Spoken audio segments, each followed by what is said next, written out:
చేతులు ఖాళీగా ఉన్నాయి కదా, సామాన్లు కిందే ఉన్నాయి కదా, రెండు చేతులు పైకెత్తి నా దగ్గర ఏమీ లేదు మొత్తం నీటే అనేలాగా రెండు చేతులు పైకెత్తి చెప్పాలి నామం. హర పార్వతీపతయే హర హర మహాదేవ శంకర ఓ శంకర హర ఓ శంకర.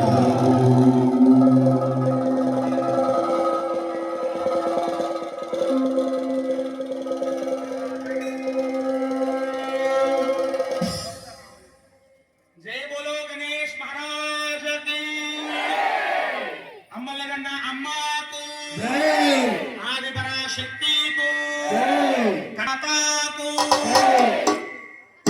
నిజంగా ఎంతో అదృష్టం మనందరికీ ఉందనే చెప్పుకోవాలి. పరమేశ్వరుడు యొక్క అనుగ్రహం మన నుదుటిన రాత రాశారు కాబట్టి ఇంత కార్యక్రమంలో మనం కూర్చున్నాం.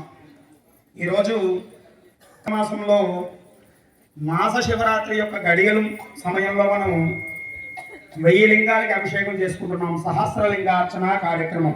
సాధారణంగా కార్తీక మాసంలో ఒక అభిషేకం చేయించుకోవాలంటేనే ఎంతో అదృష్టం ఉండాలి. అటువంటిది 1000కి పైగా లింగాలు తయారు చేసుకొని, అది కూడా మట్టి లింగాలండి, ఏ లింగం పెడితే ఆ లింగం కాదు. నిజంగా ఈ ఊళ్ళో ఉండేవాళ్ళంతా చాలా అదృష్టం ఉంటుంది. నాకు కుళ్ళితం కూడా వచ్చేస్తుంది. ఎందుకంటే అంటే స్వామివారి స్వయంభూ లింగం, బ్రహ్మసూత్రం కలిగిన లింగం. ఇది మీరు బాగా గుర్తుపెట్టుకోవాల్సిన విషయం.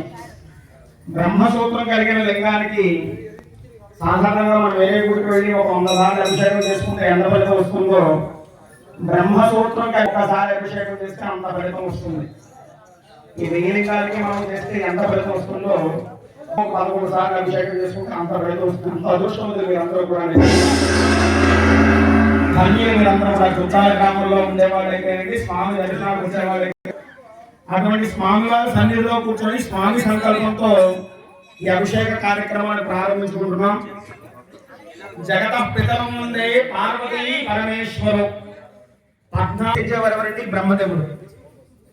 మన తలరాత రాసేది ఎవరండి? బ్రహ్మదేవుడు. ఎలా రాస్తారు? సరస్వతీదేవితో కూర్చొని రాస్తారు బ్రహ్మదేవుడు.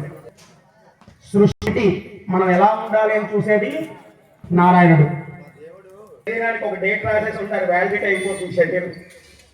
ఈ శరీరాన్ని తనలో ఐక్యం చేసుకోవడానికి సిద్ధంగా ఉంటారు ఎవరు?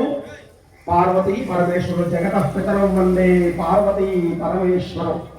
లోకానికి తల్లిదండ్రి శివ పార్వతులు. కంటికి రెప్పలా రాష్ట్రం చూస్తూ ఉంటారు మన కోసం. నిజంగా శివతత్వం చాలా విచిత్రమైనది. ఒక్కసారి స్వామివారి గురించి తెలిస్తే మరి వదలం మనం. అంత అద్భుతంగా, అంత ఆనందంగా ఉంటుంది శివతత్వం.